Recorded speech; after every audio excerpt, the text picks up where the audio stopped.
טוב להודות לאדוני ולזמר לשמחה עליון, להגיד בבוקר חסדך ואמונתך בלילות.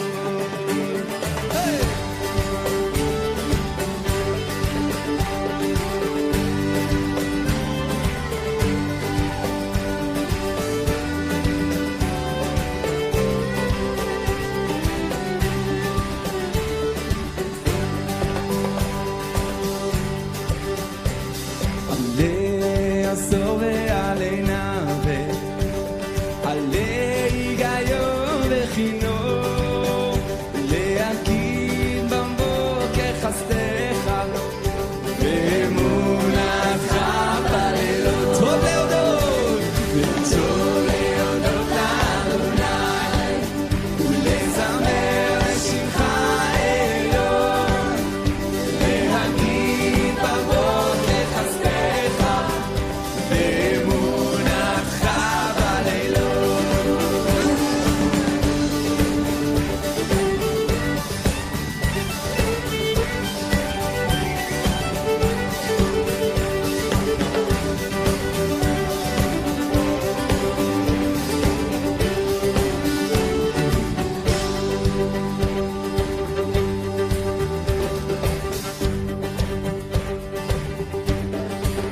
כי שימחתני אדוני בפועליך, במעשה ידיך ארנן. מה גדול מעשיך אדוני, מאוד עמקו מחשבותיך. טוב להודות לאדוני ולזמר לשמחה עליון, להגיד בבוקר חסדך ואמונתך בלילות.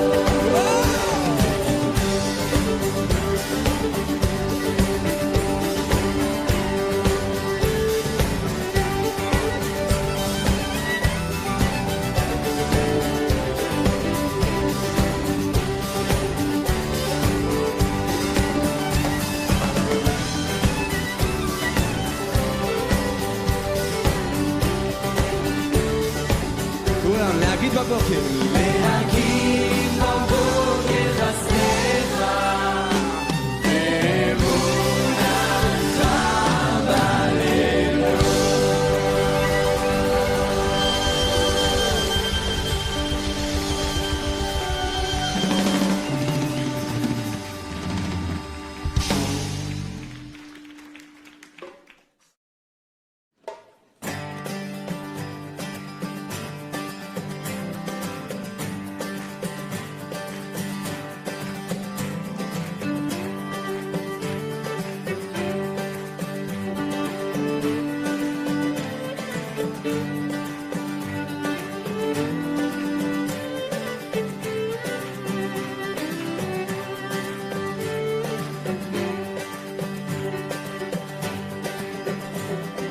טוב להודות לאדוני ולזמר לשמחה עליון, להגיד בבוקר חסדך ואמונתך בלילות.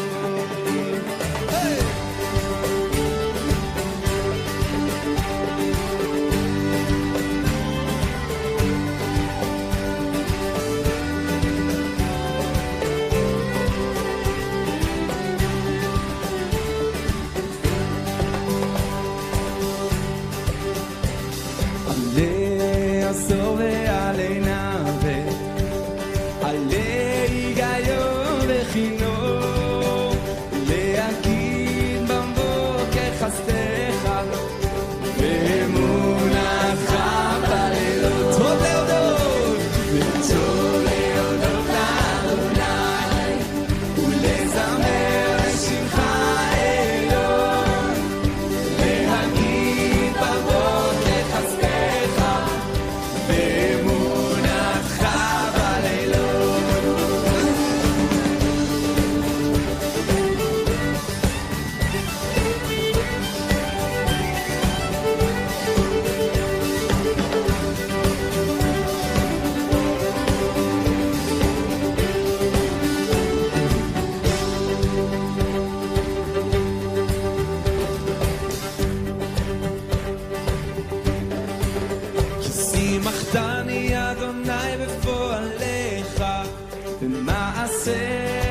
וחרנן, הגדול עשך אדוני, מאוד עמקו מחשבותיך.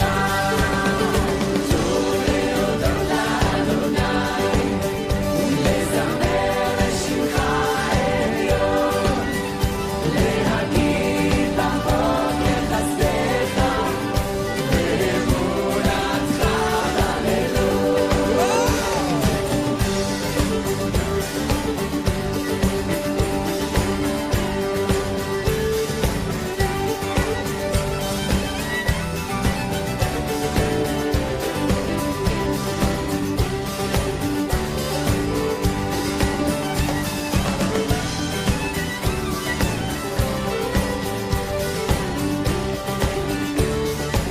כולם, להגיד בבוקר.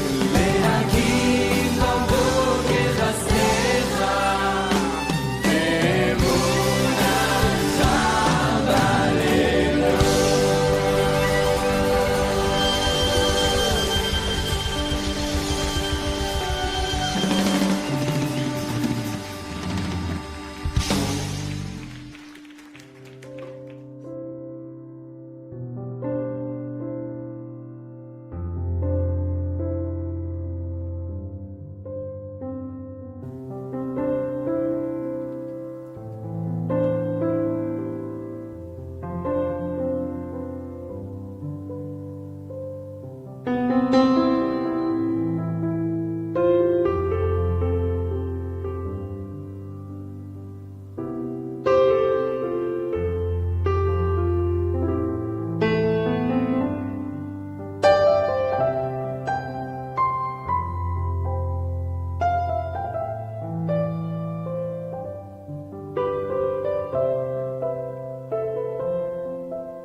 Hola, buenas tardes a todos, bienvenidos a una nueva charla.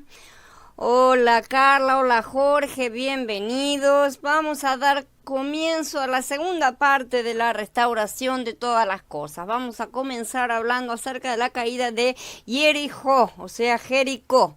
La historia de la caída de Jericó es un tipo profético de la caída de Babel.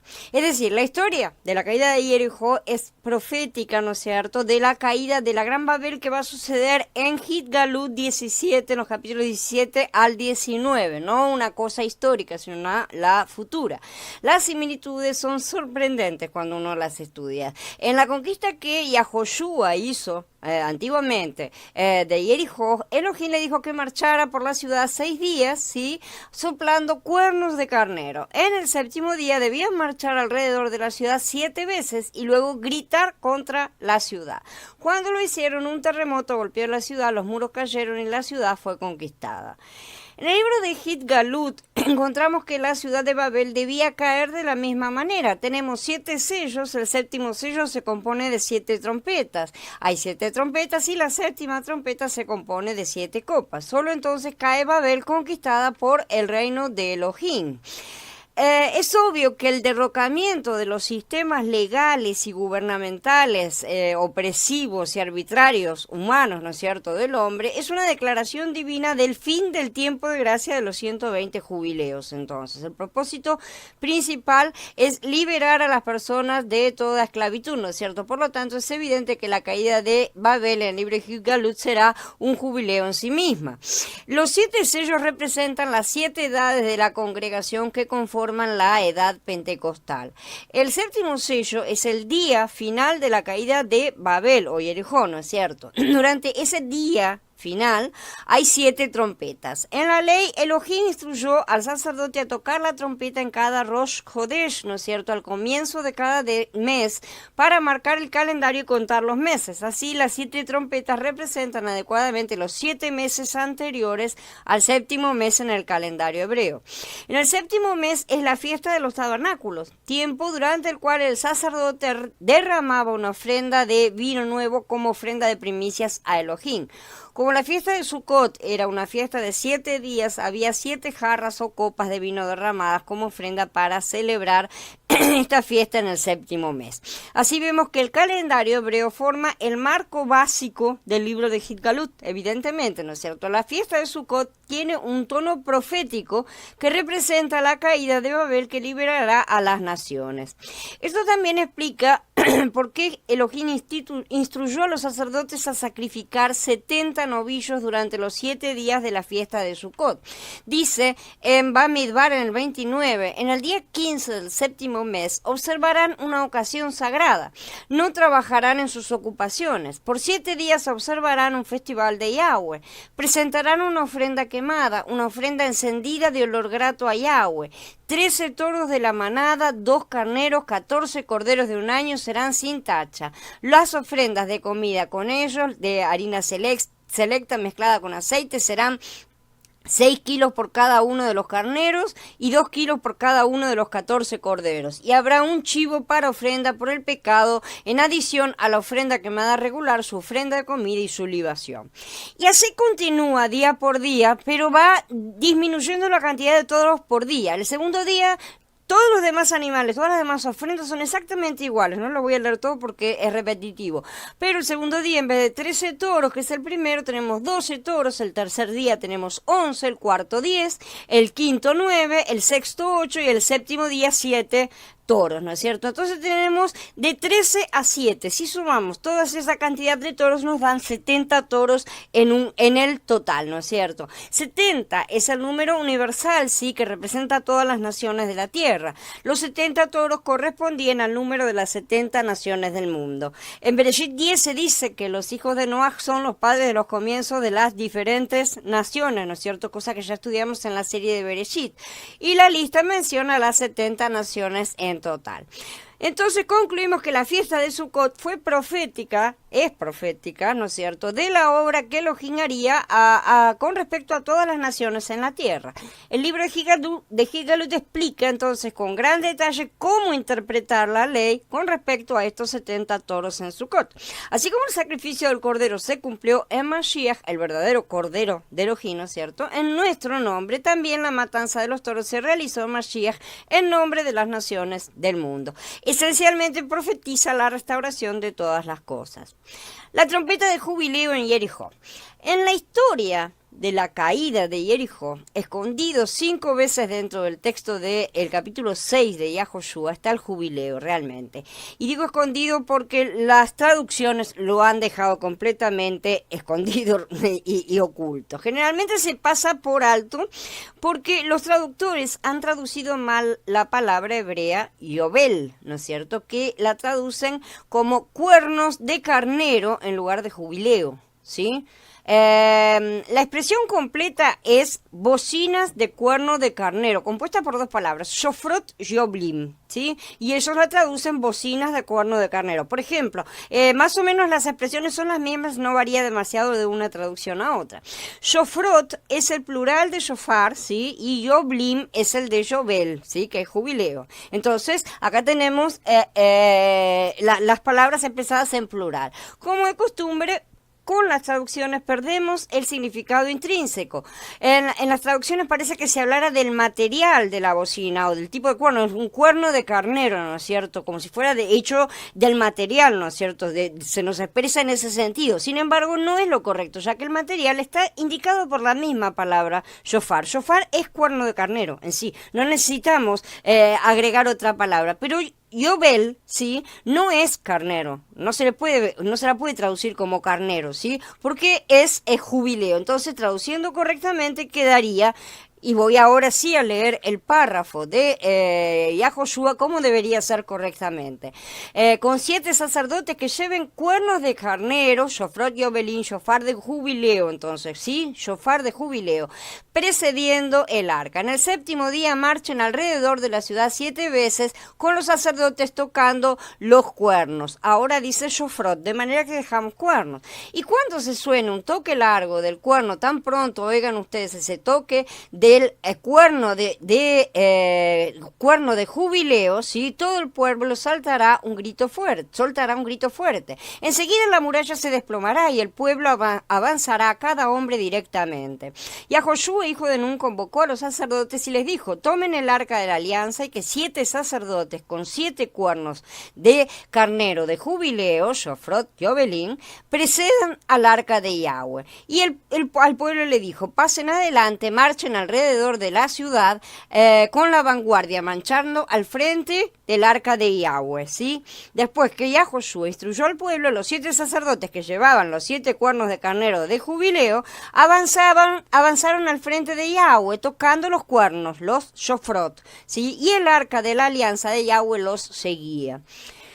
Mientras los 7 sacerdotes que llevaban los 7 cuernos de carnero de jubileo marchaban al frente del arca de Yahweh tocando los cuernos mientras marchaban. La vanguardia marchaba al frente de ellos y la retaguardia marchaba detrás de el arca de Yahweh con los cuernos sonando todo el tiempo, y son los shofrot.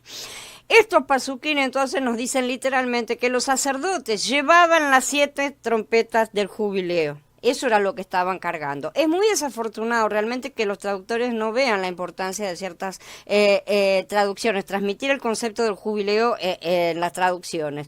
Habría demostrado a la congregación que el cumplimiento final del jubileo no es solo un día o una sola trompeta tampoco, ¿no es cierto?, sino un tiempo de 7 trompetas durante un periodo de 7 días. Se suponía que la trompeta del jubileo debía sonar el día de la expiación, pero el jubileo en sí era simplemente el día de preparación para la fiesta de Sukkot, ¿sí? Que era una fiesta de 7 días. La historia de la caída de Jericó, combinada con el libro de Jicalú, nos muestra su significado profético de esta manera. Parece que hoy estamos al final de la era pentecostal y estamos llegando al tiempo de la 7ª trompeta. Las 7 copas se están derramando al comienzo de esta era de Sukkot. Aunque los muros de la ciudad todavía están firmes, pronto llegará el día en que el gran terremoto de Elohim sacudirá todas las cosas y no quedará nada en pie que no sea parte de su reino.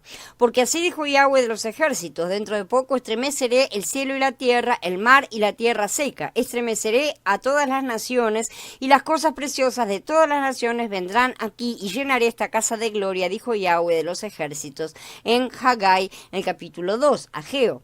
Y en Ibrín, en el capítulo 12, dice: su voz estremeció la tierra en aquel entonces y ahora ha prometido diciendo: todavía una vez más estremeceré no solo la tierra, sino también el cielo. La expresión todavía una vez más indica con claridad que se quitarán las cosas que pueden ser sacudidas de la creación para que permanezca lo inconmovible.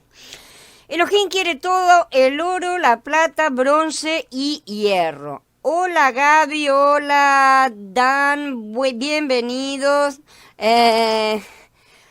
Entonces, en Yahoshua, en el capítulo 6, los israelitas recibieron instrucciones sobre el botín de guerra cuando Elohim entregó la ciudad en sus manos. Les dice: toda la plata y el oro y los objetos de cobre y de hierro están consagrados a Yahweh, deben ir al tesoro de Yahweh. Elohim entonces requirió todos estos metales, oro, plata, bronce y hierro, para su tesoro, ¿sí?, los provenientes de la ciudad de Jericó. Estos metales simbolizan a todas las naciones de la tierra, ¿sí?, tal como lo hacen en el libro de Daniel, en la estatua.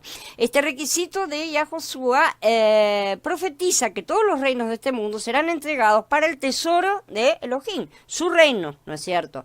Esta ley de oro y plata y su significado se repite nuevamente en Haggai, en Ageo, en el capítulo 2. Mía es la plata y mío es el oro, dice Yahweh de los ejércitos.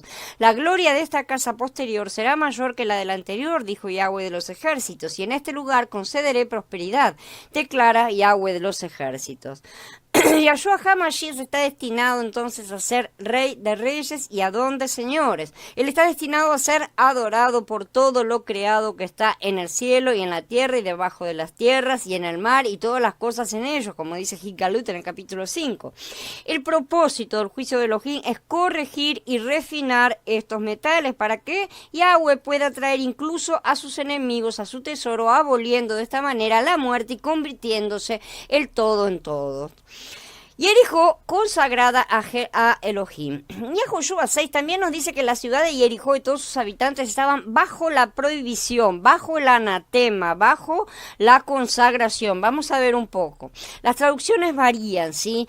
Por ejemplo, la Kadosh dice, pero la ciudad y todo en ella será separado para Yahweh. La Reina Valera dice, y será la ciudad anatema a Yahweh. La Vine dice, la ciudad con todo lo que hay en ella debe ser proscrita para Yahweh. La Biblia textual dice, la ciudad y todo en ella será consagrada al exterminio como ofrenda para Yahweh, ¿no es cierto? Para entender el significado entonces de la consagración de Jericó, primero debemos hacer una pausa para estudiar la ley de la consagración. La palabra hebrea es jerem, ¿sí? Que viene de la palabra raíz haram. Estas palabras son difíciles de traducir, tienen muchas acepciones, ¿no es cierto? Significa algo que debe ser entregado a Elohim para su destrucción. Tiene que ser entregado, pero va a ser entregado para la destrucción. Hola Blanca, bienvenida. No es entregado positivamente, por así decir, ¿no es cierto? Entonces, no puede ser comprado o redimido de su posesión, de ninguna manera, ¿sí? Es para ser usado únicamente para los propósitos de Elohim. El diccionario Strong dice de haram, que es el verbo, ¿no es cierto? Raíz, dice encerrar específicamente por prohibición, ¿sí? Dedicar a usos religiosos, específicamente para destrucción. O sea que siempre se lo aplica en este tipo de utilización, ¿no es cierto? Siempre es destinar al uso de Yahweh, pero para destrucción. Y de Jerem dice físicamente cómo encerrar en una red, bien sea literal o figuradamente, ¿no es cierto? Por lo general es un objeto condenado, abstractamente se lo utiliza como exterminación, es un anatema, ¿no es cierto? Entonces, la ley con respecto a las cosas consagradas la encontramos en Vayikra, en el capítulo 27, pero de todo lo que alguien posea, sea hombre o bestia o tierra de su propiedad, nada de lo que haya proscrito para Yahweh, o sea, dedicado a Yahweh para su destrucción, ¿no es cierto?, puede venderse o redimirse, ¿sí? Toda cosa proscrita queda totalmente consagrada a Yahweh. Ningún ser humano que haya sido proscrito puede redimirse, se le dará muerte. ¿Sí? Entonces, esta ley es terminante, ¿no es cierto? No hay forma de redimir estas cosas. En otras palabras, una vez que algo ha sido dedicado a Elohim para su destrucción, nunca se le puede quitar, no se lo puede redimir, no hay vuelta atrás en esto, ¿sí? Ni Elohim lo venderá, ni lo cambiará por ningún dinero o propiedad. Por ejemplo, Yahshua habló de tales personas cuando en Yahanan 10 dijo, mis ovejas oyen mi voz y yo las conozco y me siguen. Yo les doy vida eterna y no perecerán jamás, y nadie las arrebatará de mi mano. Mi Padre me las ha dado, es mayor que todos, y nadie las puede arrebatar de las manos de mi Padre. Eso es lo que estaba diciendo, ¿no es cierto? Estas ovejas pertenecen a Yahshua, porque le fueron dadas por el Padre. Ellas están dedicadas a Él, por lo tanto, no pueden ser arrebatadas de su mano. Ellas están consagradas a Él. Son parte de su novia, porque la palabra hebrea haram es de donde deriva la palabra harem también, ¿sí? O que se refiere a casamiento, ¿sí? Estas personas no están dedicadas a la muerte y la destrucción, sino a la vida, obviamente. Ellos son los que han muerto voluntariamente a su propia voluntad por amor a Él. De hecho, aunque están destinadas a la vida, estas personas ya se han dedicado, han pasado por la muerte de manera voluntaria, ¿no es cierto?, la muerte espiritual. Como Yahshua son una compañía de corderos y tienen el carácter del Cordero de Elohim, quien dio su vida voluntariamente por los demás. Con este trasfondo, ¿no es cierto?, en la ley de la consagración, vamos a ver el significado subyacente de la consagración de Jericó a Elohim. La ciudad estaba dedicada a la destrucción, ¿no es cierto?, pero Elohim reclamó todo el oro, la plata, el bronce y el hierro, ¿sí? El bronce y el hierro. Estos metales representan a las personas que son ciudadanos de los reinos de este mundo. Deben ser consagrados para la destrucción, ciertamente, pero es la destrucción de la carne, como ya hemos estudiado en otras charlas, ¿no es cierto?, para que la gente pueda ser salvada e ir a la tesorería de Elohim. Deberán ser purificados, no masacrados. Hola Fede, bienvenido. Hola Luis. Bien, entonces este es un fuego que es para purificación, sabemos. Los incrédulos están dedicados al lago de fuego, han sido separados, dedicados como con todas estas connotaciones que estamos viendo, ¿sí? Para que puedan ser probados y purificados 7 veces por la ley del fuego y hechos aptos para el uso de Elohim en su templo. El sueño de Nabucodonosor en Daniel ilustra esta dedicación, ¿no es cierto?, para la destrucción en términos de la piedra que pulveriza la imagen hasta convertirla en polvo, ¿no es cierto?, la estatua. Y a Joshua lo describe como dedicado al tesoro de Elohim, ¿sí? Eso es lo que dice Yahoshua acerca de Jericó. El libro de Gilgalut dice que los reinos de este mundo se convertirán en el reino de Yahshua HaMashiach.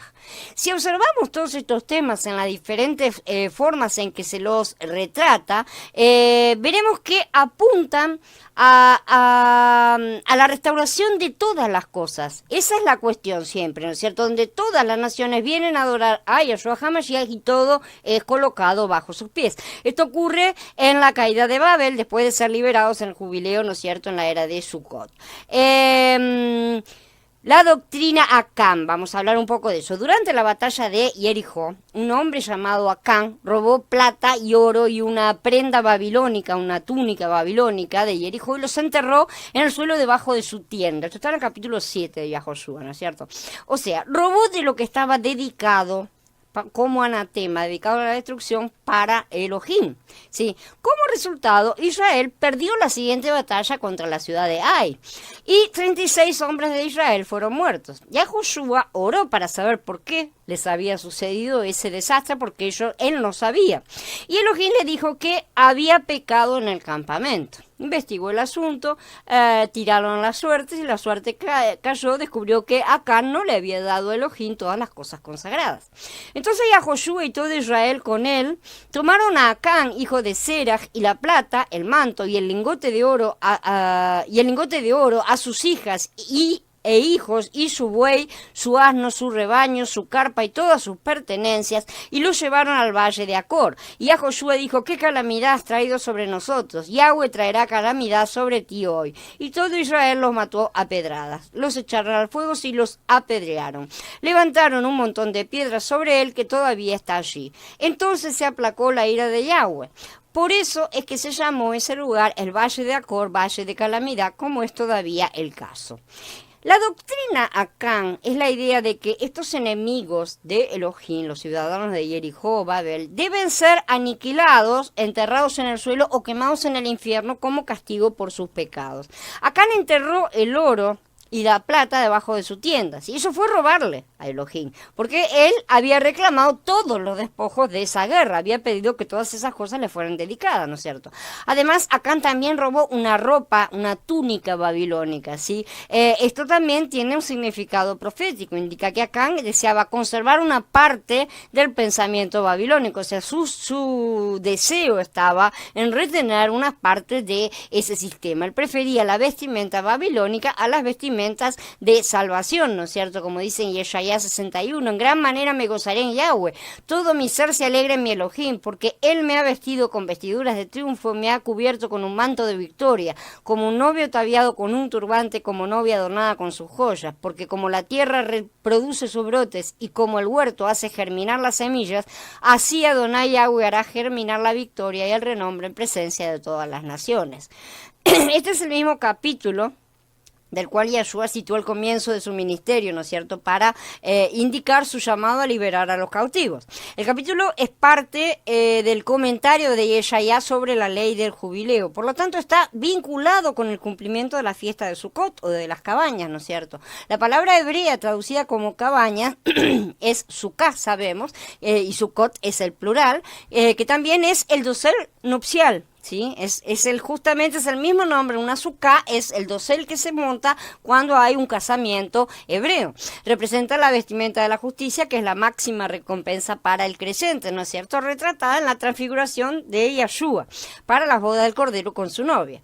Acán entonces era un tipo de hombre que renunciaría a la recompensa de la transfiguración en la fiesta de Sukkot en lugar de renunciar a su prenda babilónica, un pedazo de oro y un pedazo de plata, ¿no es cierto? En vez de entregar todo lo que le correspondía a Elohim. La puerta de la esperanza. Dice Osea en el capítulo 2, le daré sus viñas desde allí y el valle de Acor por puerta de esperanza. Allí responderá como en los días de su juventud cuando subió en la tierra de Mitzrayim.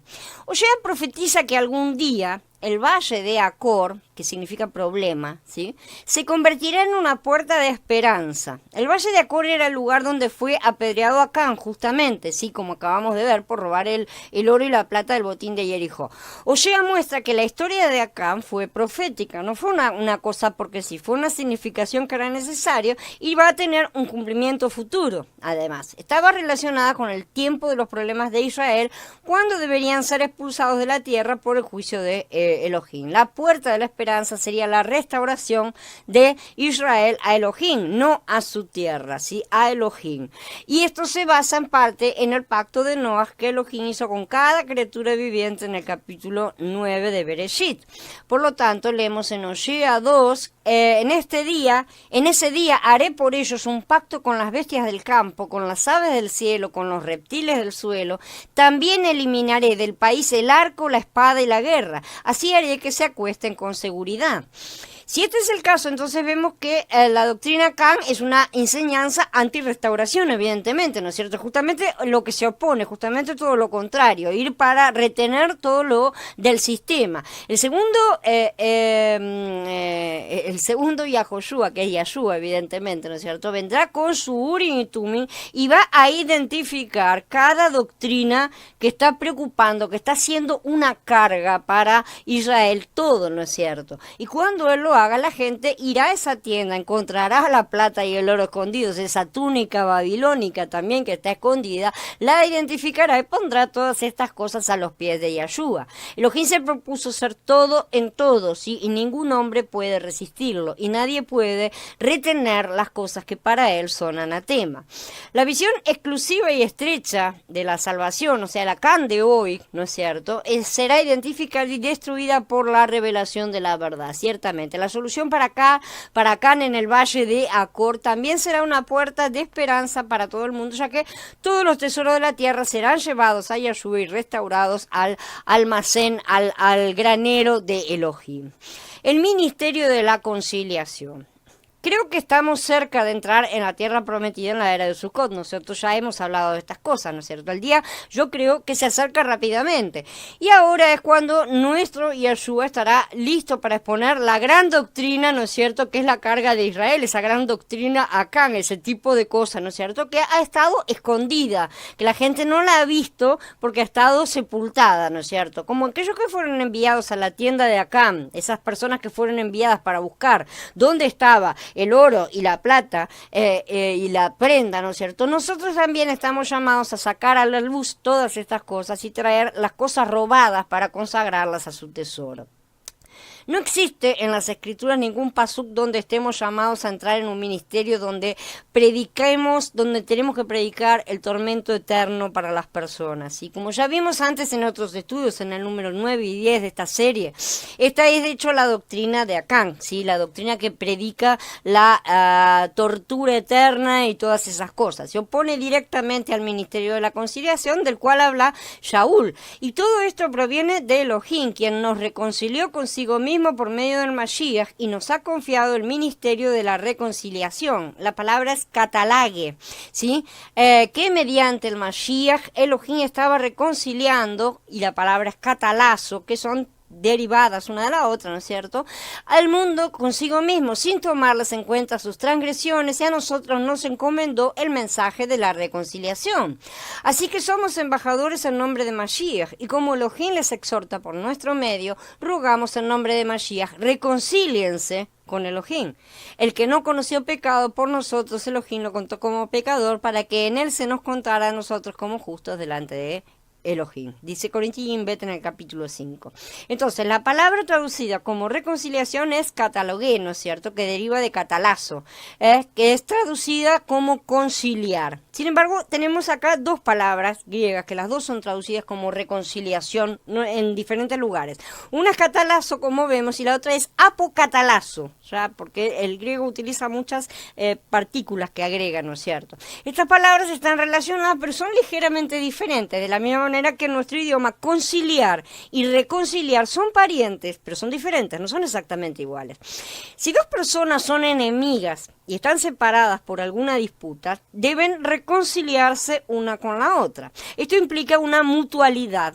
¿Sí? Las dos están peleadas, las dos tienen que dar el paso, ¿no es cierto? Pero si solo una de esas personas se encarga de abandonar su caso, dejarlo de lado, y perdonar a la otra, alzando una bandera blanca de tregua, ¿no es cierto? Lo que está sucediendo ahí es una conciliación, no es una reconciliación. Es cuando solo una de las partes es la que desiste de su reclamación, por así decir, y trata de volver a amigarse con la otra persona, eso es una conciliación, ¿sí? La conciliación es una paz unilateral, hecha fuera de la voluntad o el conocimiento de la segunda parte. Cuando lo acepte, será reconciliación, ¿sí? Si dos personas son enemigas y están separadas, entonces, por alguna disputa, deben reconciliarse una con otra.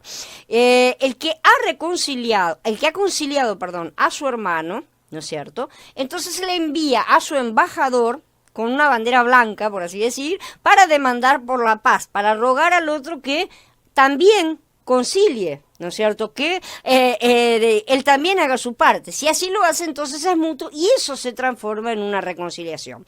Por lo tanto, releyendo los pasuquín que leímos, ¿no es cierto?, de Corinthians Bet, ahora comprendemos que Elohim ha conciliado el mundo para sí mismo. ¿Entendemos lo que eso quiere decir? Él, por sí mismo, concilió cuando nosotros éramos enemigos todavía, ¿no es cierto?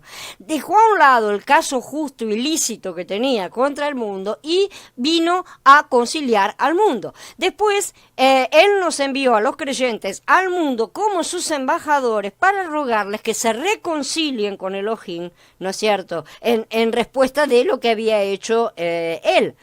Todos los que prestan atención y hacen la paz con Elohim se reconcilian, entonces ahí sí viene la parte mutua, ¿no es cierto?, con él.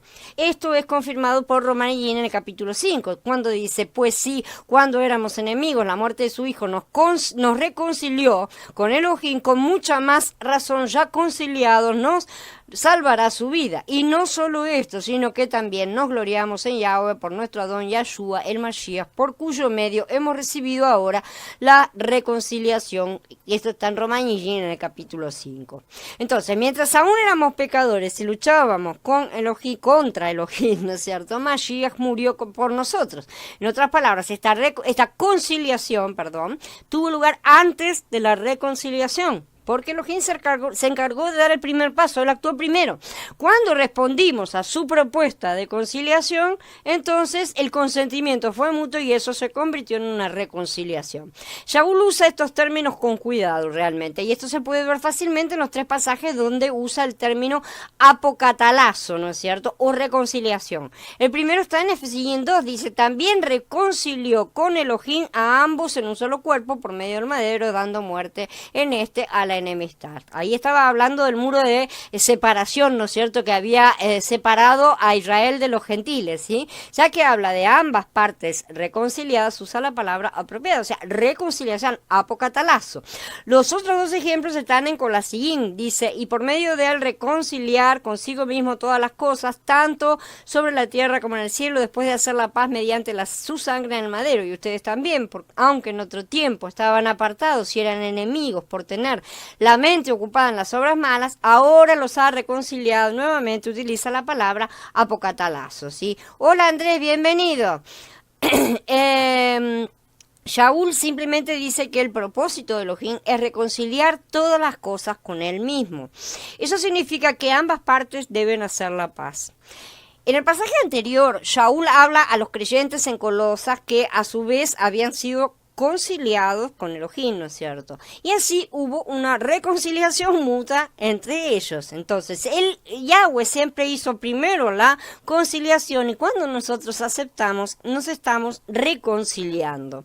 En Corinthians Bet 5, que citamos antes, ¿no es cierto?, Shaul explica a los creyentes que han sido llamados como embajadores de Mashiach en un ministerio de conciliación. Es decir, a los creyentes se nos ha confiado un mensaje para dar al mundo. No es una una palabra de infierno y azufre, no es una palabra de condenación, arderás, arderás, arderás, ¿sí? No es la mala noticia de los condenados, es la buena noticia que Elohim estaba en Mashiach conciliando al mundo consigo mismo sin contar sus transgresiones contra ellos. Ciertamente puede haber un momento en que Elohim llame para dar a alguien o a una nación una palabra de advertencia de juicio inminente. Lo ha hecho siempre, ¿no es cierto? Y tampoco se trata de que va a perdonar sin justicia, no se trata de eso.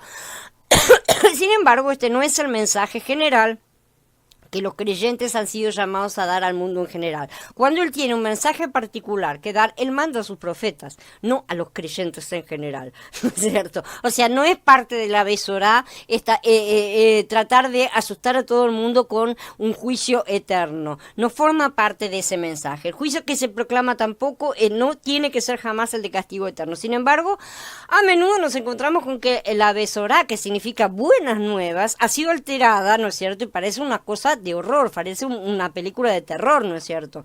Y es un malentendido el propósito y el plan de Elohim, que en verdad es justificar y reconciliar a todos los hombres con él mismo. Lo que se pretende pasar a las personas es que ya han sido conciliadas, solamente necesitan comprender que tienen esa puerta abierta, aceptar, arrepentirse y reconciliarse, o sea, hacer su parte, lo cual automáticamente los colocará adentro, Yahweh colocará el Ruach en su interior y esa persona comenzará a ser regenerada, ¿sí? De esa manera esa persona va a ir cambiando y va a ir restituyendo y arreglando todas las cosas que haya hecho en su vida, cada uno lo que le toque.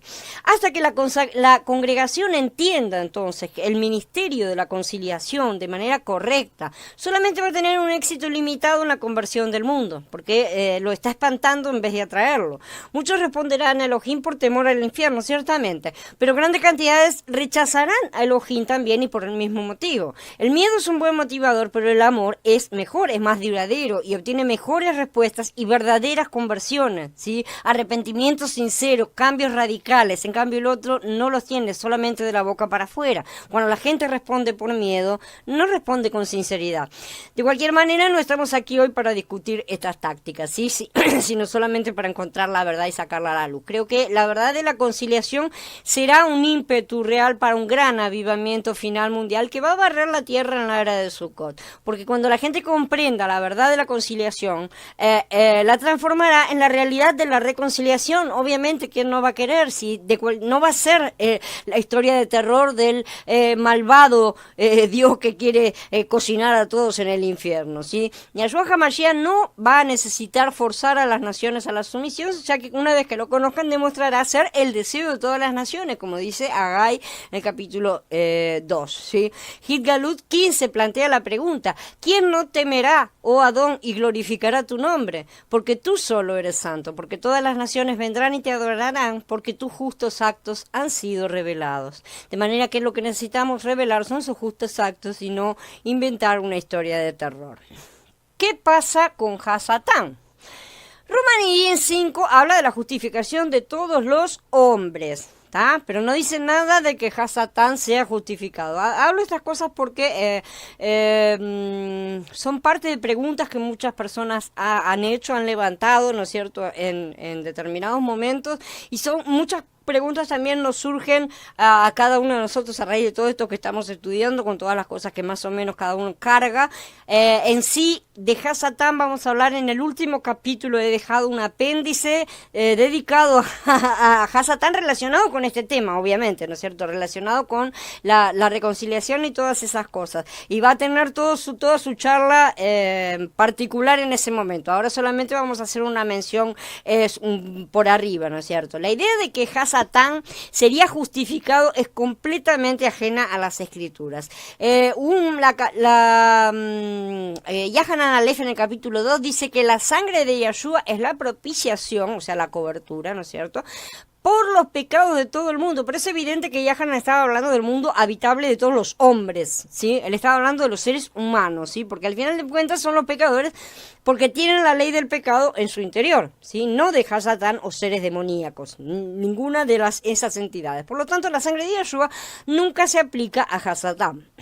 Timoteo Aleph en el capítulo 4 dice que Elohim es el salvador de todos los hombres, también nuevamente, sin decir nada sobre malajim, seres espirituales, ni nada por demonios, nada. Como mostramos anteriormente, la salvación trata con aquellos en peligro de muerte, ¿sí? O de la ira de Elohim. Siendo justificados por la sangre de Yahshua, somos salvos por su vida de resurrección. Debido a que la salvación se basa en la justificación por su sangre, tampoco podemos decir que Hasatán será salvado, evidentemente. Las escrituras tampoco nos dicen que él será resucitado. Los son inmortales, no pueden resucitar porque no pueden morir. Es solo cuando llegamos a Colosenses 1 que el apóstol habla de reconciliar todas las cosas que se han creado, incluidas las cosas de la tierra y en el cielo. Nunca encontramos a Shaul diciéndonos que el universo creado será salvado o justificado, ¿tá? Siempre es reconciliado. Los términos son bastante diferentes. La reconciliación siempre habla de enemigos. ¿Sí? Son personas que están peleadas, por lo tanto necesitan reconciliarse, conciliarse y reconciliarse. ¿Sí? Son personas que se oponen entre sí como adversarios. El término Hasatán significa literalmente adversario, sabemos, pero que es prácticamente sinónimo de enemigo, ¿no es cierto? De esta manera, cuando Shaul escribió acerca de que Tapanta, el todo, ¿no es cierto? Se reconcilió con Elohim, o sea, todo se reconcilió con Elohim, ya fueran seres en el cielo o en la tierra, parece evidente que habló de seres celestiales y terrenales. Hasatán y los hombres están retratados en las escrituras como adversarios de Elohim, ciertamente, hasta que nos reconciliamos con él. Para los hombres esto incluye la justificación. ¿No es cierto? Porque sin esa justificación nosotros no podemos ni siquiera acercarnos a él, pero para Hasatán no. No hay justificación. Por lo tanto, la reconciliación de todas las cosas en el cielo toma un camino muy diferente de la reconciliación de todos los hombres en la tierra. Se creía comúnmente en la congregación primitiva que Hasatán y sus huestes eran malajim caídos que originalmente habían estado sujetos a Elohim, ¿sí? Hoy hay personas que están explorando diferentes posibilidades, ¿no es cierto? Sabemos de todas las cosas que andan dando vueltas en la red. Algunos dicen que Hasatán es simplemente una personificación de la naturaleza caída del hombre y las obras de la carne. Son los que apuntan a lo que todo es simbólico. Otros dicen que Hasatán es de hecho una entidad espiritual separada, pero que fue creada para ser adversario de Elohim desde el principio, para ser su opositor, ¿no es cierto?, desde el comienzo. Yohanan Aleph en el capítulo 3 dice que pecó desde el principio, ¿sí? Y en el capítulo 8 dice que es asesino desde el principio. También sabemos que Yeshaya en el capítulo 45 dijo que Yahweh crea el mal, ¿sí? Y Yeshaya 45 es el gran capítulo sobre la soberanía de Elohim, y esto es parte de la prueba de que Elohim da, mostrando que el mal no está fuera de su control, ciertamente. Yahweh, por supuesto, usa el mal para un buen propósito, porque sabemos que para nosotros todas las cosas trabajan juntas para el bien, ¿no es cierto? Por lo tanto, debemos dar gracias a Yahweh en todas las cosas, dice Tesalonicenses Aleph en el capítulo 5, ¿no? No solo por las cosas buenas, también cuando tenemos cosas malas necesitamos agradecer. Judas en el capítulo 6 habla de los malajim que dejaron su primer estado, ¿no es cierto? Aquí está hablando de la situación de Bereshit 6, como sabemos, ¿no es cierto? Que condujo en su momento al diluvio, no a la caída de los malajim antes de la creación de Adán. También a los malajim que no guardaron su primer estado, sino que abandonaron su propia morada, los ha reservado bajo tinieblas en prisiones eternas para el juicio del gran día, en el Pasuk 6. Esto se refiere entonces a aquellos que aparentemente se casaron con las hijas de los hombres, ¿no es cierto? Como ya sabemos, de todas estas cosas produjeron a los gigantes, los nefilim. Otro punto a considerar es si los malajim tienen o no libre albedrío. Son todas las cosas que se discuten en ciertos debates, ¿no es cierto?, que andan dando vueltas. La única forma en que Hasatán podría ser un malaj caído es si él fuera un agente independiente con libre albedrío, ¿no es cierto?, teniendo la capacidad de rebelarse contra Elohim. Si Hasatán realmente se rebeló contra Elohim de esta manera, entonces debemos preguntarnos por qué Yahweh crearía malajim con la capacidad de pecar y no hizo previamente una provisión para su salvación, como la hizo para los seres humanos. ¿no es cierto?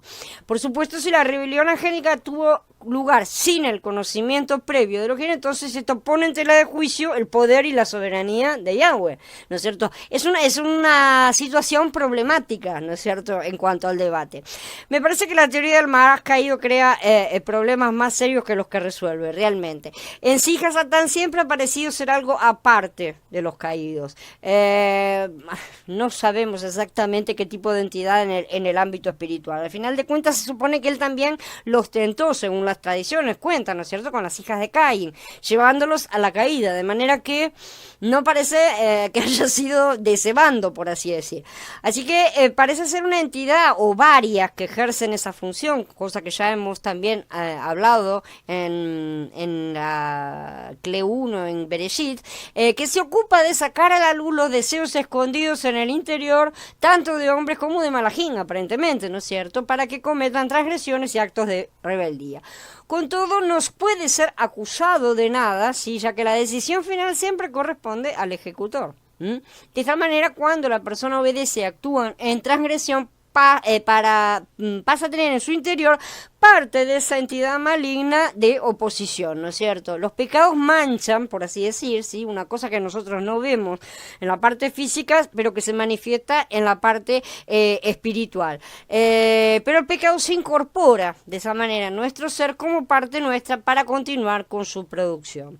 Cuando estudiamos la historia del pensamiento religioso en tiempos antiguos, especialmente en el mundo de habla griega, ¿no es cierto?, aparece que las personas pasaron mucho tiempo tratando de explicar cómo un Elohim bueno podría crear tal desastre en la tierra, ¿no es cierto? Esto ya lo hemos estudiado en la serie de Fundamentos de los Talmidim.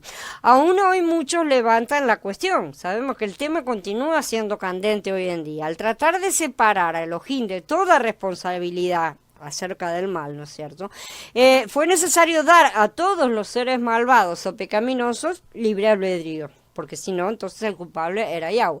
Si bien esto parecía justificar a Elohim, lo hizo a expensas de su soberanía, porque entonces él no era tan poderoso como se supone que es. Los filósofos griegos creían que el Ruach era bueno y la materia era mala, ¿no es cierto? A partir de este supuesto básico, decidieron que un Elohim nunca podría crear materia mala, ¿sí? Así que postularon que un dios malvado, inventamos otro, llamado Demiurgo, había creado la materia. Era como el Hasatán de otras religiones, por así decir, en sí tiene todas las características. Si bien desde el punto de vista logró evitar que Elohim fuera responsable por el mal en el mundo, también lo depuso como creador. Ya no era el creador era el otro, ¿no es cierto? Entonces él ya no es el creador. Primero lo deja como un inútil, después le sacan el cargo de creador, y a todo esto todavía no se continúa el problema subyacente de quién creó al demiurgo, porque sigue estando ahí en pie. La escritura nos dice claramente que Elohim creó todas las cosas. Eso es lo que dice. Y Hanan, en el capítulo 1, identifica al creador, al Logos, con Yahshua HaMashiach, y no con Hasatán o ningún demiurgo, ¿sí? Si Elohim creó a Hasatán y Hasatán es malo, entonces Elohim creó el mal, cosa que él asume, ¿sí? Como ya dijimos en el capítulo 45 de Yeshaya, él lo dice. Entonces, incluso si Elohim creó a Hasatán como bueno, pero le dio la libertad de caer, ¿no es cierto?, la ley divina todavía haría responsable a Elohim. Esto lo vamos a mostrar un poco más adelante. Así, a pesar de la antigüedad de esta creencia en los malajín caídos, en este sentido no está del todo justificada, ¿no es cierto? Me parece que es una creencia que era más probable que fuera aceptada como proveniente de la cultura griega. Tiene todas las apariencias de venir de lo griego, ¿no es cierto?, que en aquella época estaba muy mezclado, y los líderes de la congregación primitiva probablemente no pudieron liberarse de su mentalidad cultural en este asunto. Nosotros mismos hoy que estamos limpiando muchas cosas, a veces notamos cómo nos cuesta también dejar de lado ciertos conceptos que parecen totalmente arraigados, ¿no es cierto? Los propios judíos tienen un concepto muy diferente de Hasatán. El judaísmo siempre ha considerado que el Satán es un emisario del Eterno, que como su nombre lo dice, es el acusador, el hostigador, el opositor, el engañador, y gracias a ellos pone a prueba la sinceridad de las acciones del hombre, la fortaleza de sus convicciones y el vigor valor de su moral. Si bien este diablo pareciera tentar al hombre para que haga lo equivocado, no es inherentemente un ser malvado, sino que realiza algo que podría llamarse como una operación encubierta, en la que aparenta tentar hacia el mal, pero en realidad está trabajando para Hashem. Vamos a dar un ejemplo. En la justicia de los Estados Unidos existe un abogado defensor y un acusador o fiscal. Este último está obligado a demostrar que quien está bajo el proceso de juicio es culpable. Si sus pruebas y sus planteamientos son lo suficientemente convincentes, se procederá a declarar como culpable a una persona. Esa es su labor, como la del Satán, ¿no es cierto? Confundir, llevar a equivocaciones, engañar, especialmente en lo que se considera a la hora de presentarse en la corte celestial. Si lo tomamos como un adversario en el judaísmo, ese papel es desempeñado por cualquier ángel al servicio del Eterno. Por ejemplo, Mijael, que es Miguel, generalmente es usado por el Eterno para guerrear o destruir o matar a las huestes enemigas de Israel. Esto es escrito por judíos mismos. Así que está fuera ahora de nuestro alcance profundizar en estas visiones y no vamos a entrar en ese asunto. Sin embargo, vamos a decir que si Hasatán es un malaj caído, como ha creído la mayoría de los días de la congregación primitiva, entonces el peso de la evidencia cambia ligeramente en apoyo a la opinión de que Hasatán en algún momento será restaurado a su lugar original. Por lo menos existe la posibilidad si es que hablamos de una reconciliación de todas las cosas. Por otro lado, si Hasatán fue creado para ser el adversario de Elohim desde el principio, entonces una vez que se haya cumplido su propósito, hay razones para creer que será erradicado cuando ese propósito se haya cumplido, cuando todas las cosas se hayan reconciliado. Una vez que todo el mundo es reconciliado y nadie practica el mal simplemente deja de existir. Se hace puff y se autodestruye a sí mismo, ¿no es cierto? Por mí mismo he jurado, de mi boca ha salido la verdad, palabra que no se revocará, que ante mí se doblará toda rodilla y jurará lealtad toda lengua. Se dirá, solo mediante Yahweh puedo hallar victoria y poder. Cuando la gente confía en él, todos sus adversarios quedan avergonzados. Mediante Yahweh tendrá vindicación y gloria toda la descendencia de Israel, dice Yeshaya en el capítulo 45. Notemos que en el mismo pasaje toda la semilla de Israel debe ser justificada. No dice nada por lo que podríamos justificar a Hasatán, ¿no es cierto? No está hablando para nada, sino que todos los adversarios, enemigos, satanes, porque la palabra es adversarios, quedan avergonzados. ¿Sí? Cuando Shaul cita este pasaje en Filipillín, agrega como un comentario, de los que están en el cielo y en la tierra y debajo de la tierra, ¿no es cierto? Por supuesto, yo no estoy discutiendo los escritos de Shaul, ¿sí? Simplemente señalo que él enfocó su atención en toda rodilla hacia una reverencia, ¿sí? Diciendo que esto va más allá de la justificación de todo Israel e incluso de todos los hombres, ¿no es cierto? Shaul incluyó a todos Malají y hombres en esa declaración, y esto es consistente con Gigalut en el capítulo 5, donde se muestra que toda criatura, tanto en el cielo como en la tierra, está dando gloria a Elohim. Toda rodilla se doblará. Eso es lo que está diciendo, ¿no? Que todo el mundo será justificado. Por otro lado, también tenemos que hacernos la pregunta crítica. Esto también se refiere a cada criatura viviente que haya vivido, porque también estas preguntas las hace la gente. ¿Resucitarán todos los perros, los leones, las cobras, los mosquitos para someter la rodilla a Elohim? Es obvio que no. Este tipo de preguntas no tiene mucho sentido, porque los animales, a pesar de que la creación será reconciliada, no existe una justificación para ello, por lo tanto no habrá resurrección, ¿sí? Elohim resucita solo a la humanidad. De hecho, el Mizmor 22 parece indicar precisamente lo contrario, cuando dice, todos los que descienden al polvo se inclinarán ante él, incluso el que no puede mantener viva su alma, ¿sí? De esa manera quedan descartados también, ¿no es cierto?, todos los bichos. Desde el principio Elohim dijo que Adán seguramente moriría si pecaba, ¿no es cierto? Ese fue el juicio de Yahweh y nadie pudo escapar a su mortalidad excepto a través del camino bíblico prescrito en Mashiach. Solamente a través de Mashiach se puede, ¿no es cierto? El mismo 22 parece indicar que la muerte es la manera de Elohim de obligar a todos los hombres a inclinarse ante él. Ellos doblan la rodilla en la muerte. La muerte prueba que todos los hombres están sujetos a Elohim, si no importa lo que hagan y no importa lo que crean acerca de sí mismos. La muerte es la última carta de triunfo que termina el juego de la vida. Shaul toma este tema y parece reinterpretarlo, ¿no es cierto? Para decir que todas las cosas, tanto en el cielo como en la tierra, se doblarán para glorificar a Elohim. No parece ser sobre la muerte, sino sobre vida y restauración, ¿no es cierto? Porque él está hablando de esas cosas aquí. Sin embargo, las Escrituras nos enseñan claramente que el camino a la vida es a través de la muerte. Siempre es a través de la muerte. Los verdaderos creyentes saben que debemos morir diariamente a la voluntad propia, pero también que debemos morir, ¿no es cierto?, y estar sujetos a Elohim. Esa muerte es doblar la rodilla ante Elohim y glorificar su nombre. Los creyentes se someten a esta segunda muerte en su vida, ¿sí?, mientras que el resto debe someterse a la segunda muerte en una edad futura. Pero de cualquier manera, la muerte es el único camino a la vida, no hay otro camino. El fuego de Elohim opera en nuestras vidas hoy, cada vez que nosotros nos sometemos a la ley y al juicio de Elohim en el proceso de santificación y de purificación. Entonces, ¿está realmente Shaul reinterpretando acá a Yeshayahu? Simplemente nos está diciendo que al final de este proceso, el final, o sea, todo este proceso de muerte termina siempre en vida. De hecho, todos arrodillarán, todos doblarán la rodilla, sí, pero la reconciliación de todas las cosas no se va a llevar a cabo sin el juicio o el fuego de Elohim, como sabemos, porque primero precede el juicio, sí. La muerte es el proceso por el cual es dispensada a toda la vida es dispensada a toda la creación, ¿no es cierto? Él no va a decir simplemente, bueno, los chicos son siempre chicos, ¿no es cierto? Y entonces le va a dar la vida a todos, sí, independientemente de la forma en que cada uno vivió su vida. Sabemos perfectamente que no va a hacer eso. Él va a dar la vida solo después de que cada uno haya doblado la rodilla y confesado que Yeshua HaMashiach es el Adón para la gloria de Elohim, y después de que haya restituido y reparado todas las cosas que sean necesarias. Ese doblar la rodilla tampoco tiene que ser de la boca para afuera.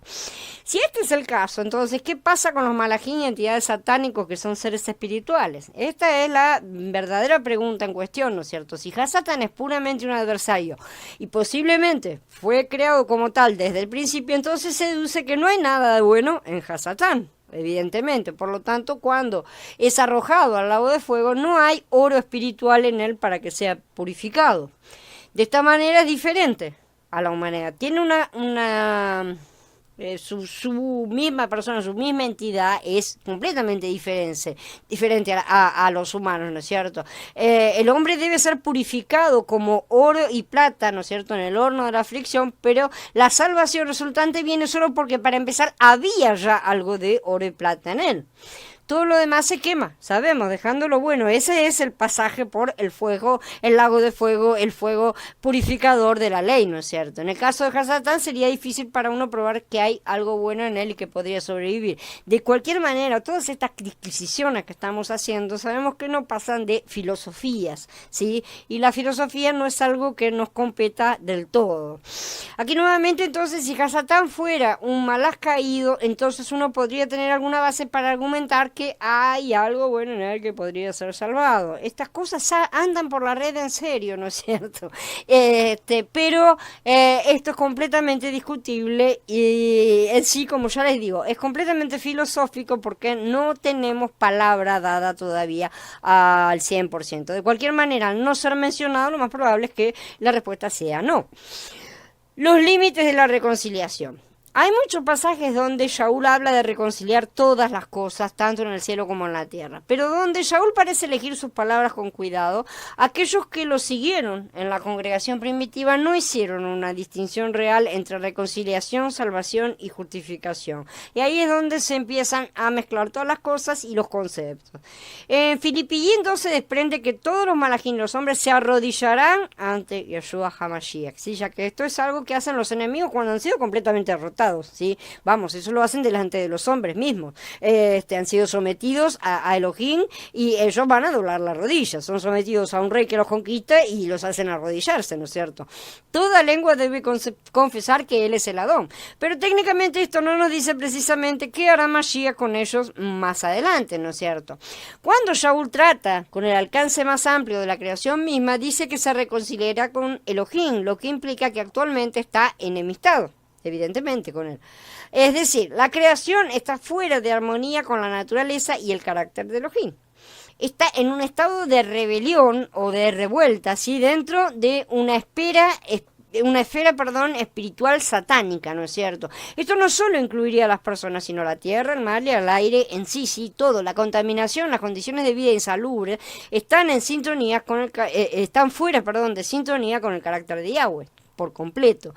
Los hombres impíos han reclamado grandes porciones de la creación para sus propios fines y la han sometido a leyes y usos injustos, ¿no es cierto? Completamente. Pero en la era de Sukkot habrá un cambio administrativo, sabemos, y todas las cosas comenzarán a someterse al reino de Elohim y a la ley de Yahshua HaMashiach. Reconciliar la creación, entonces, es llevar a la creación misma a las leyes de Elohim. ¿Sí? Esto incluye tanto objetos inanimados como animales y vegetales. En sí, el uso y aplicación correcto del planeta. Esto no significa que los animales, aves, peces, rocas tienen que ser justificados, salvados, redimidos. No tiene nada que ver con eso. No se trata de eso. Elohim los va a reconciliar en el sentido que van a volver a tener la funcionalidad para la cual fueron creados, van a volver a estar dentro del uso correcto. Hasatán, los demonios, los malos espíritus, etcétera, no importa cómo entendamos su naturaleza, también son parte de la creación de Elohim y se reconciliarán, pero en ninguna parte se nos dice que serán justificados, ¿tá? Que quede claro en ese sentido. Y ser reconciliados quiere decir que renunciarán a la enemistad. Eso no quiere decir tampoco que lo hagan de buen grado, que estén completamente de acuerdo, ¿sí?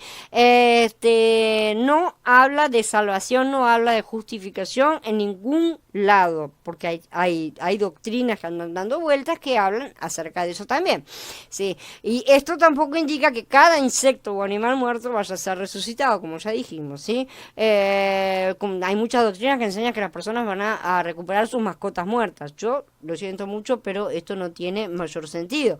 Lo que sí indica es que todos los animales vivos se reconciliarán como parte de la creación y recuperarán su funcionamiento original, ¿no es cierto? Es decir, cuando la creación se reconcilia con Elohim, ya no habrá enemistad entre ninguna de las criaturas de Yahweh, ¿no es cierto? El lobo habitará con el cordero, el leopardo se recostará con el cabrito, el ternero, la bestia de presa y el lobo y el oso engordando juntos, y un niño pequeño los conducirá. La vaca y la osa pasarán, sus crías se recostarán juntas, y el león comerá paja con el buey. Un niño de pecho jugará sobre la cueva de la cobra, y un recién destetado extenderá su mano sobre el esconderijo de la víbora. Nada malo o vil se hará en todo mi monte sagrado, porque la tierra estará llena de devoción a Yahweh como las aguas cubren el mar, dice Yeshaya en el capítulo 11. Yeshaya pinta para nosotros una imagen de la reconciliación de toda la creación. O sea, sin duda es un símbolo de las personas, pero creo que también hace referencia a los animales reales que viven en la tierra en las edades venideras, antes del jubileo de la creación final, mucho antes. Parece que en la reconciliación Elohim cambiará la dieta de los animales depredadores para que los leones coman paja como era originalmente, ¿no es cierto? Como estábamos en el capítulo 1 de Bereshit. Pero esto no significa necesariamente que todos los leones de los milenios pasados se van a levantar entre los muertos y van a recibir la salvación. No tiene ningún sentido estar diciendo ese tipo de doctrinas, ¿no es cierto? Lo mismo sucedería con los mosquitos, moscas y por suerte, ¿no es cierto? Porque ustedes se imaginan si llegan a resucitar todos, nos morimos. Te va a ser invadida por todas esas plagas, no tiene ningún sentido. Si Elohim no está obligado entonces a levantar estas plagas muertas entre los muertos en la reconciliación de todas las cosas, entonces sugiero que él simplemente mantendrá un cierto número de animales, aves y peces en la tierra en las edades por venir, con el propósito de repoblar la tierra y volverla al estado del Edén como era originalmente. Del mismo modo, plantas y bacterias dañinas actualmente también son una parte importante de la dieta de aves y peces. Muchas cosas van a cambiar, muchas cosas ya cambiaron y nosotros no las conocemos como eran originalmente, ¿no es cierto? Si ya no hay animales carnívoros y todas esas cosas, la dieta va a modificar, las bacterias van a tener que modificarse, todo eso va a tener que modificar, pero no sabemos ni cómo, y tampoco le veo tampoco una gran importancia a perder el tiempo hablando de esas cosas, como he visto cada debate por ahí. Sí, entonces, ¿habrá animales en el reino de Elohim durante el tiempo de restauración? Ciertamente, sí, porque Elohim creó todas las cosas muy buenas desde el principio. No hay razón para pensar que él haya cambiado de opinión, pero ¿van a ser esos animales inmortales? Podría darse el caso, ¿no es cierto? Porque miren las cosas que preguntan. Yo he andado dando vueltas y preguntan cada cosa. Podría darse el caso de que algunos puedan llegar a vivir muchos años, pero no creo que lleguen al caso de ser inmortales en sí. Sabemos que la muerte va a ser abolida, pero no implica necesariamente inmortalidad ni vida eterna, ya que para eso es necesario comer del árbol de la vida, de cualquier manera, ¿no es cierto? Entonces, estas son conjeturas que no pretenden responder las preguntas que surjan de plantear todas estas cosas, sino comprender que aunque las podemos tener en cuenta, no todo ha sido aún cabalmente explicado y que también, como ya he dicho, todo este tipo de cosas son completamente secundarias y no nos edifican mayormente. Para el hombre esto va a significar ciertamente que todos van a ser resucitados de la muerte. Esa es la parte que nos importa, ¿sí? Para nunca morir nuevamente. Los que vayan para la muerte segunda sabemos que se trata de la purificación de la carne y no de una muerte literal. Para los animales parecería que los elegidos van a vivir en la tierra en las edades venideras, van a permanecer vivos, ¿no es cierto? Y no van a morir, por lo menos en el milenio vamos a ver. Lo más probable es que todos sean vegetarianos, como está escrito, ¿no es cierto? Que su sistema digestivo cambie. Tal vez de esta manera también dejen de existir los animales inmundos, porque justamente los animales inmundos son los que tienen funciones de limpiadores del sistema, ¿sí? Son los carroñeros, son todos los que se alimentan de todos esos detritos, ¿no es cierto?, que surgieron a raíz de la carnivorización de la creación, ¿no es cierto? Así que no sabemos exactamente cuáles pueden llegar a ser todos esos cambios masivos, ¿sí? El concepto de la restauración de todas las cosas significa que la tierra no será destruida, ¿sí? Como se ha dicho hasta hoy en día, fue creada para un propósito y ese propósito se cumplirá. Está destinada a albergar el reino de Elohim y ser una especie de sede o punto de partida para el reino de Yahweh en el universo, ¿no es cierto? El fuego que vendrá sobre la tierra, como sabemos, será el bautismo del Ruach HaKodesh, que va a limpiarla por completo y pondrá a todos en armonía con los propósitos de Yahweh, ¿sí? Elohim no va a fallar en su propósito para la creación, porque si no, sería un pecador, como ya hemos visto. Un pecador es el que erra en el blanco. Su palabra ha salido y no volverá a él vacía. En cuanto a Hasatán, demonios y demás cosas, no creo que el reino de las tinieblas y el pecado coexistan para siempre con Elohim y su reino. Yo, sinceramente, pero es una opinión, ¿no es cierto? Al final no quedará nada que no esté sujeto a Mashiach y eso implica la desaparición inherente del mal. Tiene que desaparecer por completo y yo creo que se va a autodestruir en el momento en que nadie lo practique, ¿no es cierto? Cuando ya una cosa no es practicada por nadie, desaparece por sí misma, ¿no es cierto? Entonces, si bien uno puede argumentar el punto de una manera u otra, desde una posición doctrinal, yo creo que esas cosas son estériles, ¿sí? Aquí me preocupa la cuestión más práctica y relevante de si todos los hombres o solo una parte relativamente pequeña de la humanidad se salvarán, que es lo que se plantea en estas doctrinas, ¿no es cierto?, donde dicen que todos van a terminar en el lago de fuego y se van a salvar un 10% y nada más o menos, ¿no es cierto? Yo no creo que el mal debe existir para siempre, porque esa es una doctrina del dualismo persa, ¿sí? Y porque una vez que nadie lo practique no va a tener más utilidad, sino que simplemente no va a tener más existencia, directamente, ¿sí? Al final del tiempo, de una manera u otra, la luz del reino de Elohim va a llenar todo el universo, sin dejar espacio para nada ni nadie fuera del dominio de Elohim. Bien, habiendo terminado, quedo a disposición de ustedes para preguntas y comentarios. Dice Dan, ¿habrá posibilidad de darle una lección a Adán cuando lo encontremos? Tené cuidado que no te dé una de la voz, porque creo que hoy por hoy estamos en una situación bastante peor de la que estaban los patriarcas primero. A pesar de que se hayan mandado sus cosas, los resultados son bastante peores. Yo creo que el mal desaparecerá y ya no será practicado por nadie. Y de esa manera es que el mal en sí va a desaparecer por completo. Ya no será, como dice, ¿no es cierto? Y ya no serás más. Hay ciertas cosas que no están escritas de forma explícita, no nos han contado todos los pasos, todo cómo hacer exactamente. De manera que en algunas cosas nos toca esperar, realmente. Podemos hablar así, pero nada de levantar doctrinas ni nada por el estilo, solamente hablamos en este sentido. Dice Carla, creo que respondiste muchas de las cosas que siempre me preguntaba. Traté de juntar todas la mayor cantidad de preguntas que se veía que andaban dando vueltas y que se habían dado en todas estas cosas. De cualquier manera, va a haber más respuestas a más preguntas en las próximas charlas. Acá en el final he tratado de resumir muchas de esas cosas, ¿no es cierto? Que yo sé que andan dando vueltas, que se preguntan, ¿no es cierto? Y que la gente, bueno, llega un momento en que uno se las plantea también, ¿no es cierto? Mira, no sé si tu nombre es Dan o Daniel o cómo. Dice, cierto, soy peor, pero como entiendo, no fue gracias a él que caímos en esta desgracia. No. ¿Tá? Si vos hubieras estado en su lugar, hubieras hecho las mismas cosas. O sea, no nos consideremos que somos mejores que nadie, ni le echemos la culpa a él, porque con ese criterio, si fuera real lo que acabas de decir, no habría por qué echarnos la culpa de nada.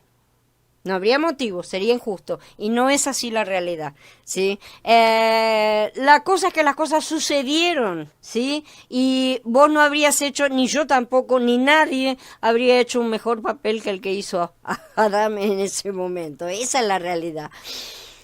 Dice Carla, yo me planteo también si los espíritus híbridos podrían dejar de ser híbridos y unirse cada parte con cada parte. No tengo la menor idea. Tampoco, como todas esas cosas, sinceramente, yo las he planteado, pero a mí me parece que hay cosas más importantes, ¿no es cierto?, para hablar que todas estas cosas. No sé, no lo sé. No habla en ningún momento de los híbridos, así que no sabemos absolutamente nada. Sí. Daniel. Bien. Daniel, entonces.